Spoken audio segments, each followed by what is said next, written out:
ചിരിക്കാൻ കഴിയാത്ത നേപ്പാളിലെ കുമാരികളെ കുറിച്ചിട്ടാണ് ഞാൻ ഇന്ന് സംസാരിക്കാൻ പോകുന്നത്. It's me Shifni. അപ്പോൾ നേപ്പാളിലെ ഈ ചിരിക്കാൻ കഴിയാത്ത കുമാരികൾ അവർ തിരഞ്ഞെടുക്കുന്നതിന് തന്നെ ഒരു പ്രോസസ്സുണ്ട്. കാരണം എന്തെന്ന് വെച്ചാൽ 2 മുതൽ 6 വയസ്സ് വരെ പ്രായമുള്ള ചെറിയ കുട്ടികളെയാണ് അവർ ഈ തലീജ എന്ന ദേവതയുടെ പ്രതിരൂപമായി അവർ കാണുന്നതും തിരഞ്ഞെടുക്കപ്പെടുന്നതും. ആ തിരഞ്ഞെടുക്കാൻ തന്നെ 2 മുതൽ 6 വയസ്സ് വരെയുള്ള കുട്ടികളിൽ ഇന്ന ഗോത്രത്തിൽപ്പെട്ട നേവാരി സമുദായത്തിൽ നിന്നോ ഷാക്കുല സമുദായത്തിൽ നിന്നുമാണ് ഇവർ പെൺകുട്ടികളെ തിരഞ്ഞെടുക്കുന്നത്. അതിനും ഒരു പ്രോസസ്സുണ്ട്. എന്തെന്ന് വെച്ചാൽ ചെറിയ കുട്ടികളെ തിരഞ്ഞെടുക്കുമ്പോൾ അവർ അതിനനുസരിച്ച് മത്സ്യമോ മാംസമോ അങ്ങനെ ഒന്നും കഴിക്കാനും പാടില്ല. അതേപോലെ തന്നെ ഇവർ ആ ചെറിയ കുട്ടികളാണല്ലോ, ചെറിയ പെൺകുട്ടികളാണ് അതിനെ തിരഞ്ഞെടുക്കുക. വൃദ്ധമൊക്കെ എടുത്തിട്ടാണ് അവർ തിരഞ്ഞെടുക്കാൻ നിൽക്കുക. അതേപോലെ തന്നെ ഒരു ഇരുട്ടായിട്ടുള്ള റൂമിൽ കുട്ടീനെ തനിച്ചാക്കിയിട്ട് ആരുമില്ലാണ്ട് വിടും. കുട്ടി കരയുകയോ ഒച്ച വയ്ക്കുകയോ ചെയ്തില്ലെങ്കിൽ മാത്രമാണ് അവർ ആ പെൺകുട്ടിയെ കുമാരിയായി അവർ തിരഞ്ഞെടുക്കപ്പെടുന്നത്. അതിനുശേഷം ഈ കുട്ടി ആയെ നോക്കി ചിരിക്കാനോ കരയാനോ അങ്ങനെ ഒന്നും പാടില്ല എന്നതാണ് അവരുടെ വിശ്വാസം.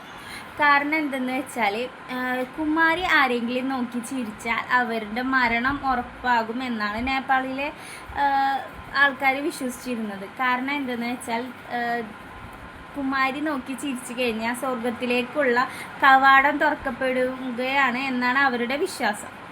അതുകൊണ്ട് തന്നെ കുമാരിയുടെ ചിരി എല്ലാവർക്കും ഒരു ഭയമായിരുന്നു. അതേപോലെ തന്നെ കുമാരികളെ ആരും നിലത്ത് അവർ നടന്നു വരാനോ കാല് നിലത്ത് പതിക്കാനോ പാടില്ല എന്നതാണ് അവരുടെ വിശ്വാസം. അവർ ആ കുമാരികളെ എടുത്തുകൊണ്ടാണ് അവർ പോകുന്നതും അതേപോലെ തന്നെ രഥത്തിൽ വെക്കുന്നതും എല്ലാതും അങ്ങനെ എടുത്തുകൊണ്ടാണ് നടക്കുക. അതേപോലെ തന്നെ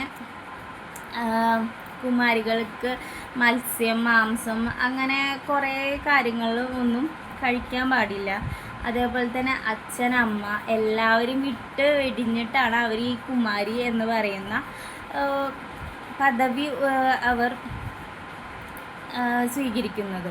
അതേപോലെ തന്നെ അവരെ പരിചരിക്കുന്നവരും അവരുടെ അടുത്ത് നിൽക്കുന്നവരും ഇതേ മത്സ്യവും മാംസവും അങ്ങനെ എല്ലാം ത്യജിക്കപ്പെട്ട് നിൽക്കണമെന്നാണ് അവർ പറയുന്നത്.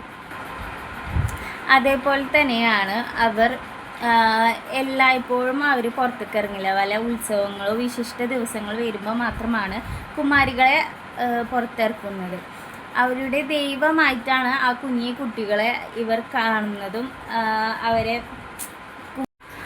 അതുപോലെ തന്നെയാണ് കുമാരികൾ വയസ്സറിയിച്ചു കഴിഞ്ഞാൽ എന്ന് വെച്ചാൽ പീരീഡ്സ് ആയി കഴിഞ്ഞ് കഴിഞ്ഞാൽ പിന്നെ കുമാരികളുടെ ദൈവിക ശക്തി പോയി എന്നാണ് അവിടുത്തെ ജനങ്ങൾ വിശ്വസിച്ചിരുന്നത്. അപ്പോൾ തന്നെ അടുത്ത കുമാരീനെ തിരഞ്ഞെടുക്കാനുള്ള പ്രോസസ്സും കാര്യങ്ങളും അവർ ചെയ്തുകൊണ്ടിരിക്കും. ഇത് നമ്മൾ പണ്ട് കണ്ടിട്ടുള്ള യോധ സിനിമയിലുള്ള ഒരു പോലത്തെ ഒരു ഏർപ്പാടാണ് ഇന്നും നേപ്പാളിൽ നടന്നുകൊണ്ടിരിക്കുന്നത്. അത് അവരുടെ ആചാരം ആയിട്ടാണ് അവർ കാണുന്നത്. അവരുടെ വിശ്വാസം, ഓരോരുത്തർക്കും ഓരോ വിശ്വാസങ്ങളും കാര്യങ്ങളും ഉണ്ടല്ലോ, അതുമായിട്ടാണ് അവർ മുന്നോട്ട് പോകുന്നത്. അപ്പോൾ എന്തായാലും ഇങ്ങനത്തെ വീഡിയോസ് കാണാനായി ലൈക്ക് ചെയ്യുക, ഷെയർ ചെയ്യുക, സബ്സ്ക്രൈബ് ചെയ്യുക. Thank you.